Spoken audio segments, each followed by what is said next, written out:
Tapestry, Part 1. In a heavenly art gallery, we come across a tapestry that is all too familiar. We've seen some of these scenes in our own tapestries. Tell me, sister, what do you see? First he met a curly-haired girl under the golden arches. Soon after he stepped into those cleansing waters, the descent and rise mirroring the lifting of her white veil. In the next sparkling moment, he was holding his little girl in his arms, my brown eyes replicas of his.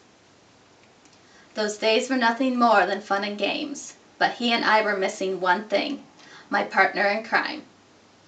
Years fly by like the geese, first over the house where I learned to read and write, then over our home with his fingerprint on every inch.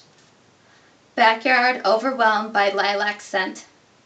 Grass stains on blue jeans weren't my favorite. Someday I'll wish with all my heart to have them back. Gifts weren't just for warm fall or cold winter days. Music filled many late nights, thoughtfully organized by the most giving man. Friendships evolved from a godly connection. We always marveled at how he did it, but I know each one was blessed beyond belief. Learning wasn't always easy. Tears and frustration were too often. Without him, the degree would have crumbled. Living changed like time, unnoticed but quick. The world turned upside down in just one day. Laughter and smiles less frequent. Long nights teamed up with even longer days. Survival only possible from the strength of love. The fight was longer than expected. Anyone else would have broken on the roller coaster. Instead, he became an inspiration for all.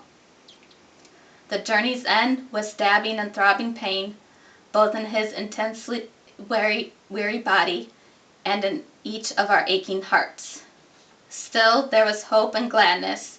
Suffering was over, pain was finally gone, in heaven's grand tapestry. Tapestry Part 2.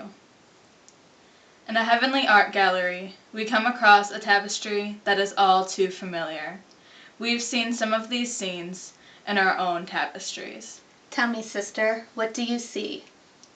Sky engulfed in flames at 6 p.m., when it's 70 degrees out and the sun is falling in love with the moon again. He would drive that silver Odyssey to McDonald's beside me in a Blackhawks cap and blue jeans, like always. So I'd think, this is the life, despite all of the hot grease and who knows what else in my lap. Just a minute away from my 17th birthday in his hospital room, he'd have a card with sock monkey socks from me, sloppy signature caused by the earthquakes in his wrists. I'd wear the Jordan Spieth shirt he ordered while I hold his hand.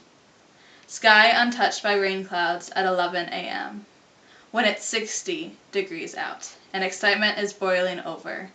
Comic convention at Chicago's McCormick Place. I would trip over my own 2 feet, but wouldn't miss a beat. He'd pull us in for a picture on that red carpet in a Times Square of chatty people and merchandise booths. Just a minute away from those nights on the 7th floor, when he weighed the risk without its unexpected circumstances. 200 seats, but only a dozen occupants at midnight. Thought I was whispering, but you could convince me it was a shout. Sky veiled by clouds at 6:30, when it's 40 degrees out, and he's sitting on the porch. Costumes, wigs, pillowcases, plastic baskets. Jack-o'-lantern orange would contrast navy blue of Batman comic book. Gift of superheroes, one of the sweetest treats he could give. Just a minute away from the only day he spent at Northwestern. Hours when hope would walk away from a car crash. Minutes that I would spend believing that I fought a hurricane and the hurricane won, but I hadn't even spotted the eye of the storm yet. Sitting in a velvety red seat, popcorn between my teeth, he would nudge me, as if to say, "Did you catch that?"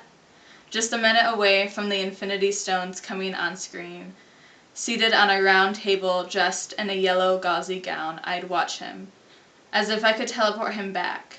But it's another moment all four of us are together, so I'll wear these shoes despite their worn-down leather.